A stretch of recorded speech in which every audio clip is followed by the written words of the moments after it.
Bonjour à tous et bienvenue sur la chaîne 4Star. Donc aujourd'hui, une nouvelle vidéo. Un deck profile d'un deck qui vient de sortir sur la BT13, Roi Cold. Deck assez intéressant qui va tourner autour d'un engine un peu particulier puisque ça va être du spam de terrain. Donc jusqu'à l'avant de Dragon Ball, quand on joue un terrain, on pétait l'ancien, mais grâce à un terrain qui est totalement thématique puisqu'il est activé avec l'auto du leader dès qu'il est mis en jeu. Donc vous jouez, si vous faites un deck de 50 cartes, vous jouez à 49 cartes, hein. Vous allez activer ce terrain-là. Donc il a barrière. Donc il prend absolument rien dans la méta, sauf le -5 de Zeno.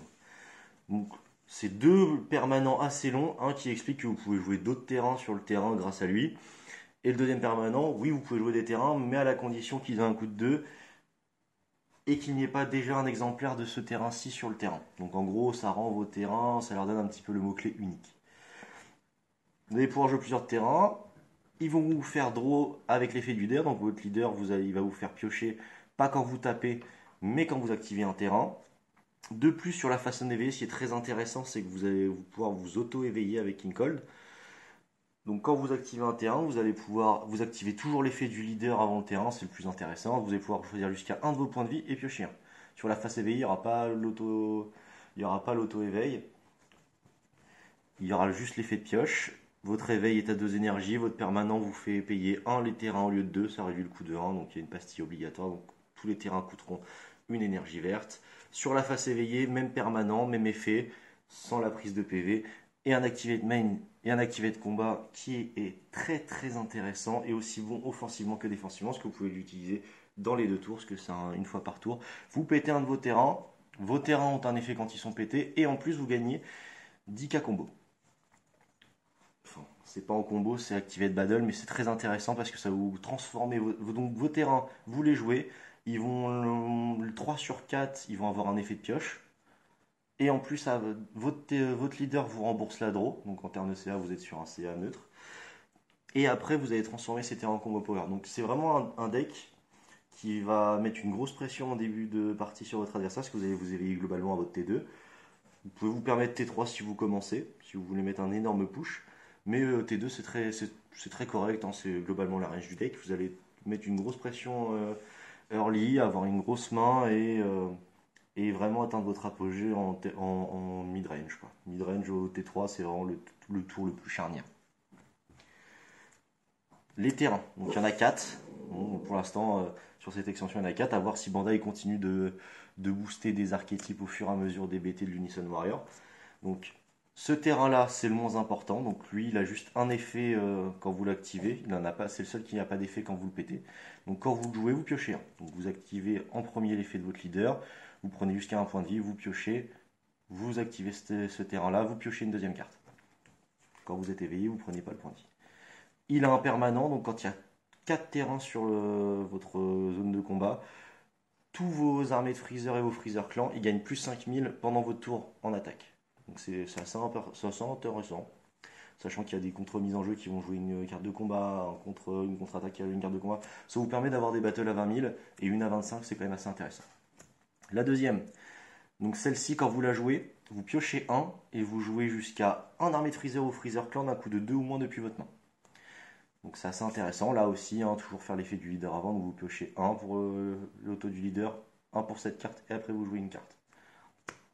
Celle-ci. Donc c'est comme vous pouvez voir, c'est deux zones co, deux communes, hein, c'est vraiment un deck ultra budget. C'est très très intéressant de jouer ce deck. C'est aussi pour ça que je fais un petit profile parce que c'est toujours intéressant de montrer des decks budget s'il y a des joueurs occasionnels, s'il y a des joueurs débutants et surtout s'il y a des joueurs qui reprennent. Parce que là on va passer sur des levées de couvre-feu, etc. Les boutiques vont peut-être pouvoir réouvrir. Si quelqu'un a lâché le jeu depuis 3-4 BT, c'est typiquement le genre de deck que vous pouvez lui donner. Un deck qui a 12-13 cartes en main T2, c'est toujours plaisant, tu touches tes pièces.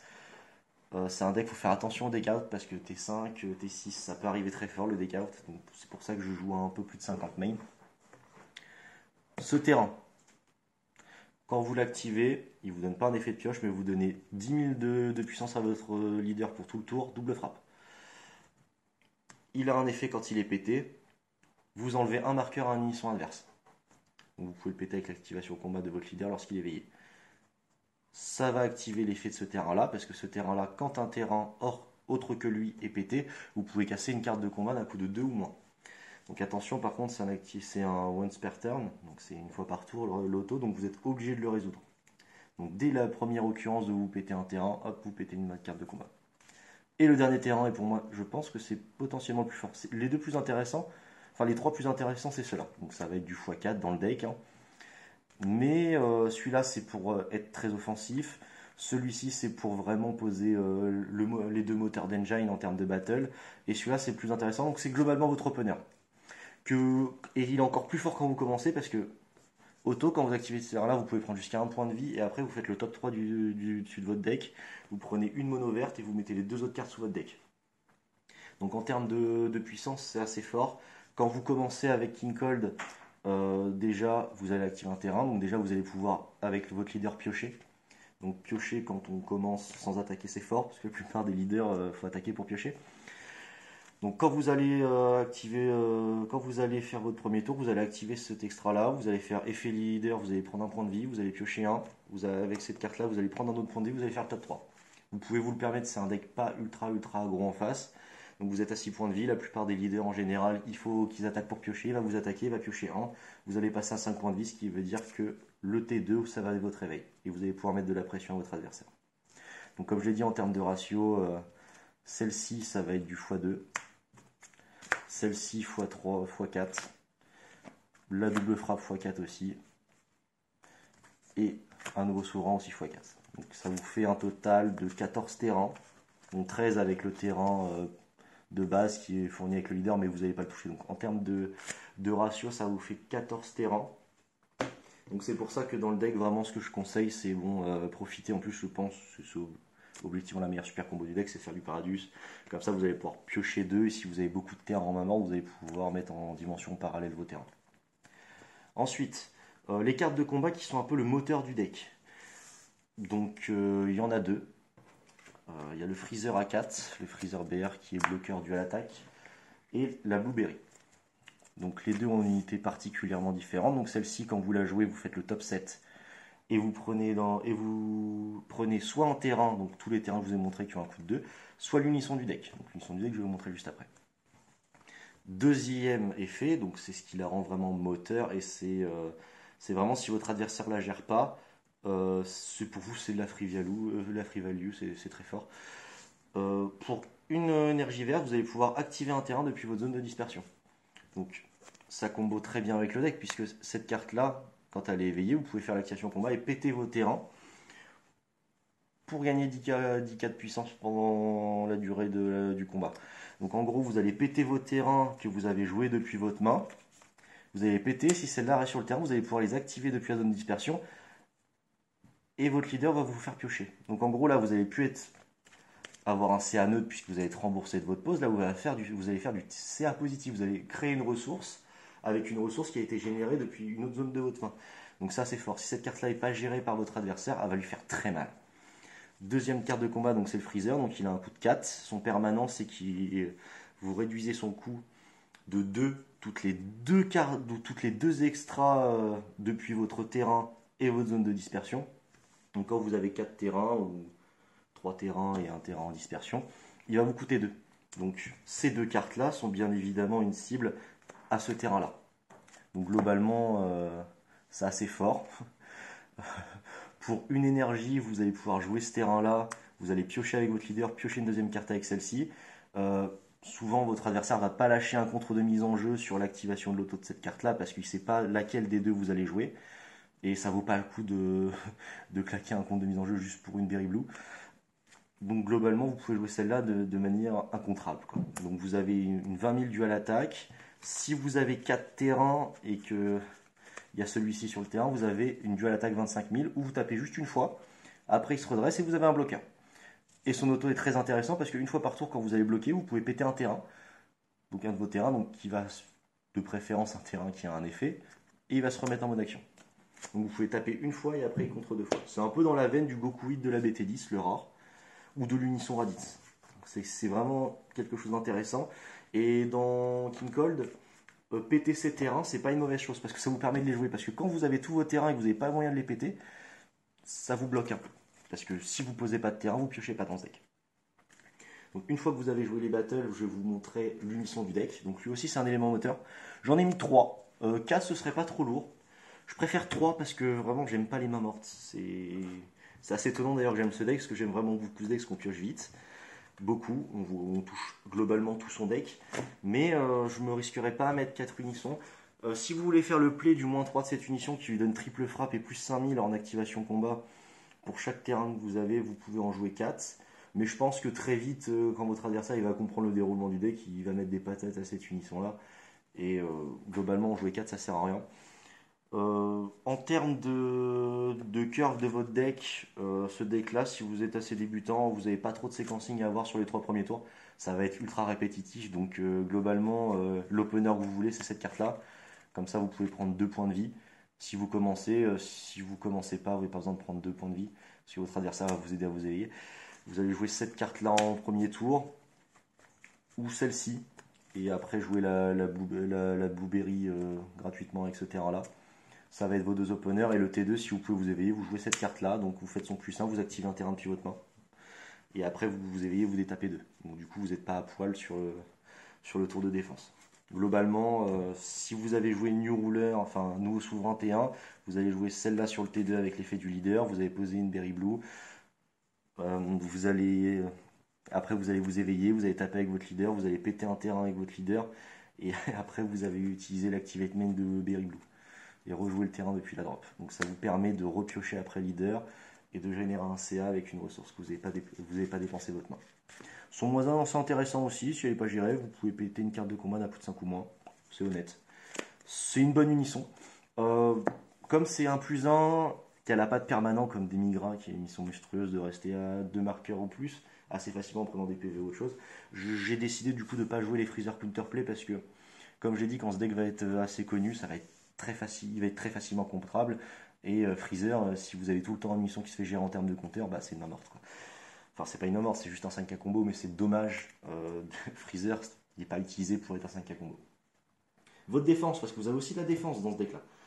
Vous allez avoir cette carte-là. Donc c'est x4, c'est le stop turn du deck. Donc attention, petit bémol, votre adversaire va, sur son auto, il va défausser 1 à la condition qu'il attaque votre leader. Donc globalement, que vous allez faire cette carte-là, si vous avez beaucoup de cartes de combat en inertie, attendez-vous à ce que votre leader spamme les attaques sur vos cartes de combat en inertie ou votre unisson. Donc cette carte-là, il ne faut pas la lâcher trop vite. Parce que sinon, en fait, la lâchez pas dès la première attaque de votre T2 en défense, quoi. Parce que c'est vraiment, vous allez juste la perdre. Gardez-la plus pour la fin. Gardez-la plus pour la fin. Au début, vous allez avoir une grande main. Si votre adversaire commence à taper votre leader, défendez avec votre main. Et gardez vraiment cette carte-là quand vous allez avoir un board clean et puis votre unisson, parce que là, il va prendre toute sa valeur. Donc, j'ai pas mis Dormante, parce que je trouve que cette carte-là, c'est vraiment une très bonne carte défensive. Et du coup, cette carte-là est incompatible avec Dormante. Donc, potentiel latent libéré. Parce que potentiel latent libéré, vous allez encaisser la première attaque, défausser 1 et après il n'y aura plus qu'une attaque. Donc faire ça et ça après, au final c'est bête parce que son auto il sert plus à rien puisqu'il va plus attaquer, donc il va plus défausser. Donc vous, ce que vous allez vouloir faire, quand votre adversaire n'a pas d'unisson après à target, après avoir attaqué le leader, c'est que vous allez faire ça. Et après, à chaque attaque, il va défausser. Donc du coup, quand il aura défaussé, vous pouvez faire ça en vous piquant un PV. Donc le contre-méda matcha de l'EB01. Donc c'est une commune. Pour l'instant, dans ce deck-là, il n'y a que des cartes qui coûtent que quelques centimes. Vous inquiétez pas, je vais vous prévenir, dès qu'il y a une carte qui dépasse le 1€, il y en aura quelques-unes, mais c'est vraiment un deck très très peu cher. Je pense qu'il tourne autour d'une quarantaine d'euros. Sans SCR, bien sûr. Après, si vous voulez mettre une SCR, ça coûtera plus, le SCR coûtera plus cher que le deck. Mais il est très jouable en budget. Donc vous allez prendre un point de vie, vous allez tanker l'attaque et après vous allez poser un bloqueur. Donc ce qui fait que là, votre adversaire, il s'est fait negate de sa première attaque, il a défaussé 1. Bon, il vous a fait perdre un point de vie, mais au moins vous avez pu défendre une battle qui aurait pu avoir double attaque. Et en plus, vous allez avoir un bloqueur. Donc s'il ne gère pas le bloqueur, c'est-à-dire qu'il va devoir défausser une deuxième fois. Vous allez forcément bloquer l'attaque, donc c'est-à-dire qu'il va devoir défausser une troisième fois. Et cette carte que je mets en x1.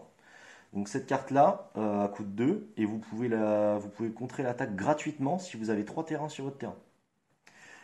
Et en plus, petit effet qui se coule, donc c'est dans la veine des contre-verts, vous allez pouvoir péter des cartes de combat sur le board adverse d'un coût total de 3.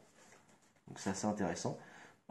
Cette carte-là fait mal, par exemple, si votre adversaire pose un Obuni, parce que vous allez voir, globalement, un peu le meilleur scénario possible pour cette carte, c'est de, par exemple, contre le bleu, c'est de péter les 3 tokens de Obuni et un Trunks à 3.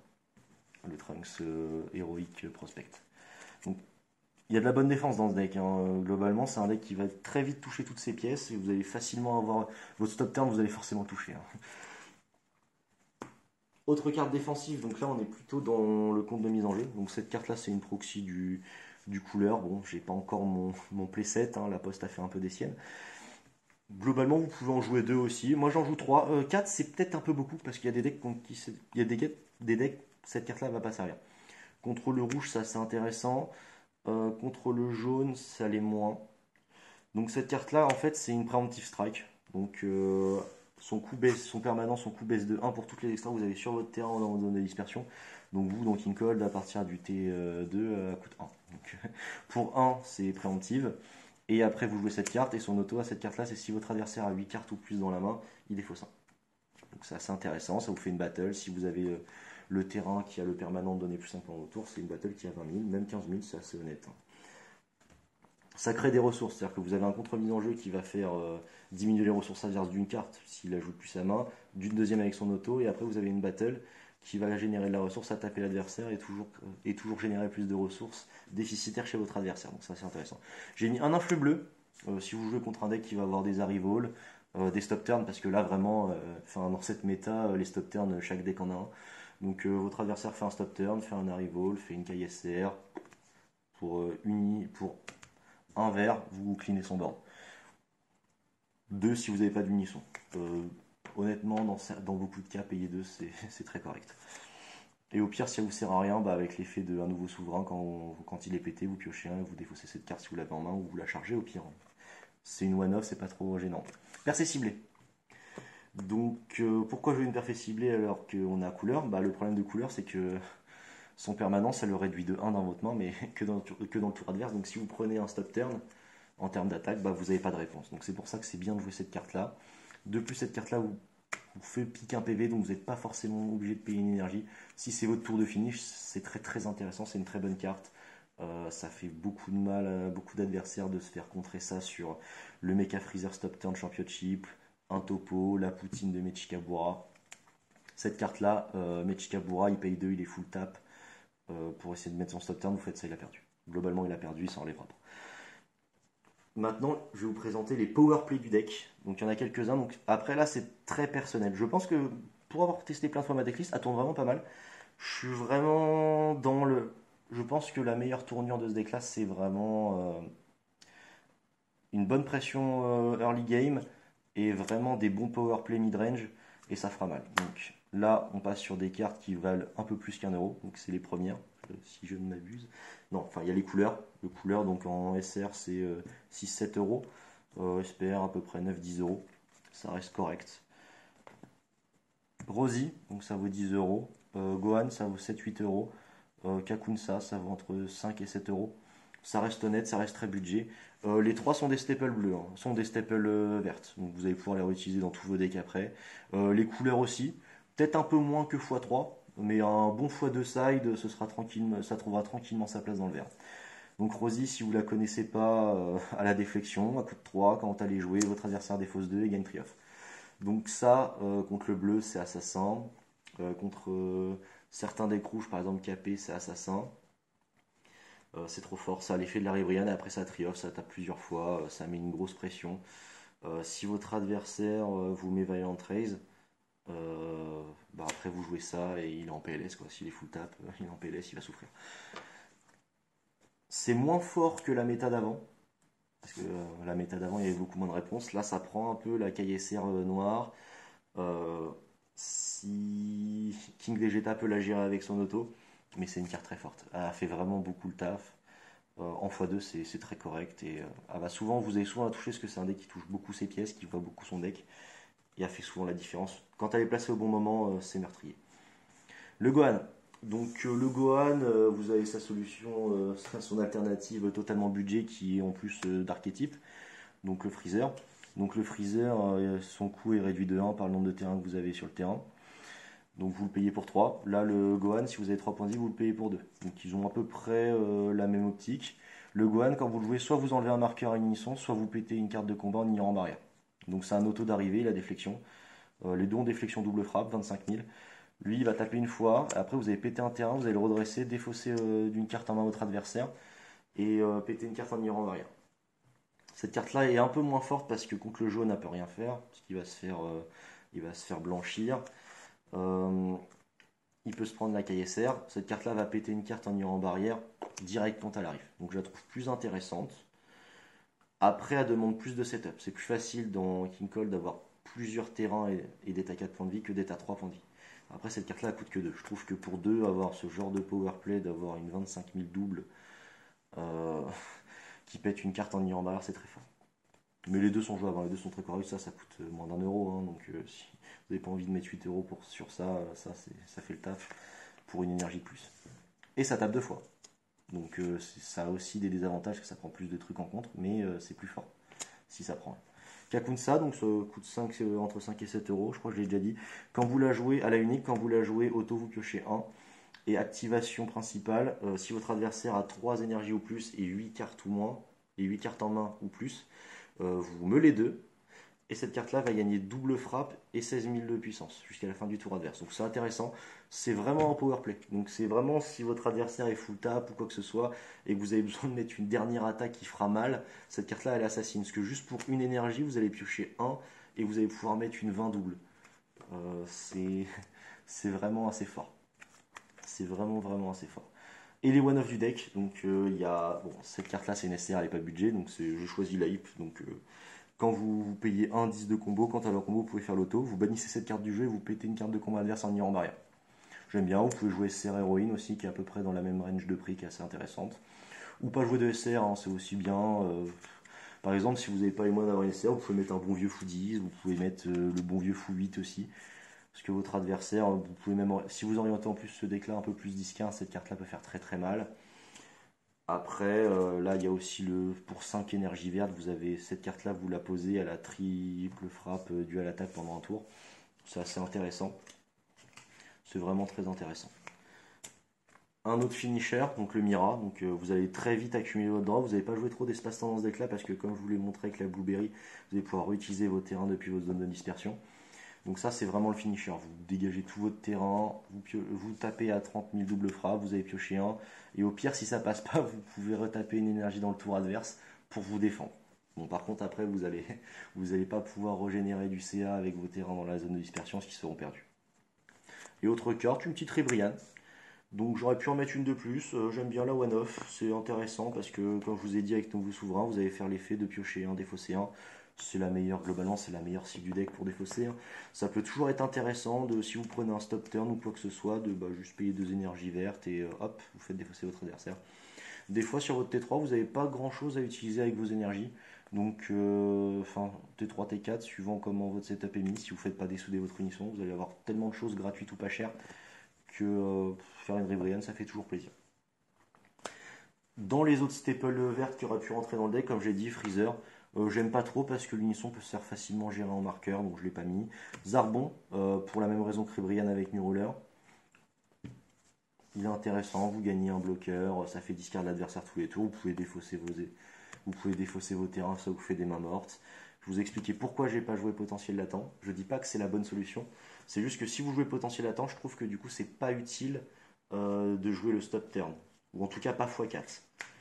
Et du coup la meilleure combo possible si vous jouez ça, c'est de du coup jouer beaucoup cette carte là. Parce que du coup vous allez la première attaque elle va suivre son cours et il n'y en aura qu'une après, et celle-là vous pouvez l'activer gratuitement. Donc c'est encore plus fort que le fameux duo dormante Shocking Death Ball avec un point de vie, puisque là vous prenez même pas le point de vie. Donc vous allez vraiment être très tanky. Et dernière staple verte qu'on aurait pu rentrer dedans, donc Zamasu. Globalement je l'ai pas mis parce que j'ai pas mis Freezer, parce que vraiment la meilleure combo dans les decks verts c'est vous jouez Freezer en counterplay, vous pétez une carte de combat qui vient d'être jouée, il n'est pas géré par votre adversaire, pour une énergie vous jouez Zamasu et c'est un calvaire pour votre adversaire, parce que systématiquement vous allez attaquer, il va défausser. Donc globalement, là où il est le meilleur Zamasu, je pense, en termes de combo, c'est par exemple si vous jouez pas mal le Zarbon, Du coup, Zamasu il va pouvoir entrer dans le deck. Bon, après, ça, c'est une carte qui vaut 15-20 euros, hein, donc ça, on n'est plus dans le budget. Mais globalement, il va être combo parce que vous allez, si vous jouez le stop turn, qui est là, et ben, du coup, vous avez 5. Vous avez 5. Donc, vous allez pouvoir faire le 1 de l'activate main 1 de cette carte-ci. Et systématiquement, il a immortalisé, systématiquement, vous allez faire défausser votre adversaire. Techniquement, vous allez même faire défausser 2 à votre adversaire puisque Zarbon aura quitté le terrain. Donc du coup, faites défausser un pour Zarbon et un pour Zamasu à votre adversaire. Donc c'est à peu près tout pour ce deck-là. J'espère que ça vous a plu. J'espère surtout vous avoir donné envie de jouer King Cold, hein. Après, dans les cartes à considérer, il y a Bigamour, suivant la méta. Vous pouvez main 2 Bigamour pour les raisons que je vous ai dit. New Ruler qui fait défausser, Paragus qui fait warper. La nouvelle super combo. Donc cette fois-ci, cette-là, je ne la conseillerais pas de mettre x4 parce que les nouvelles super combo, elles trouvent tout leur sens en défense. Puisque pour 2 cartes en main, vous piochez 1 et vous défendez une attaque à 30 000 sur votre leader. C'est assez cool. Donc c'est fort en défense, du coup ça apporte pas plus de CA quand c'est en attaque et ça vous oblige à combo une deuxième carte. Donc c'est bien de faire du 2-2 si vous voulez, si vous aimez cette carte défensivement. Après défensivement, je trouve que le deck fait le taf parce que si vous avez vos Paragus, juste l'activate battle de cette carte là fait le taf, hein. Comme je vous l'ai dit, c'est vraiment, je pense, le deck, c'est vraiment le deck idéal pour ceux qui ont un peu arrêté DB ou ceux qui veulent commencer. Vous leur dites, vous lâchez globalement 30-40 euros sur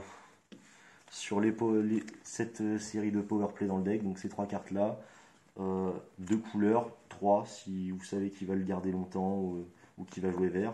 C'est 4 staples vertes, vous allez utiliser jusqu'à la fin, peut-être pas à la fin du jeu, ce serait une promesse peut-être pas tenable. Mais cette carte-là vont s'enchaîner dans les méta, hein. Cette carte-là vont rester pertinente 3, 4, 5 méta, hein. Donc du coup, c'est vraiment un très bon investissement en tant que tout simplement beginner. Ces cartes-là, en plus, je pense, peut-être le couleur, mais les 3 autres, elles vont jamais décoter. Elles peuvent que prendre en valeur. Par si dans 1 an et demi, 2 ans, elles sont reprint dans des starter decks. C'est des très bonnes cartes, elles vont forcément prendre en valeur.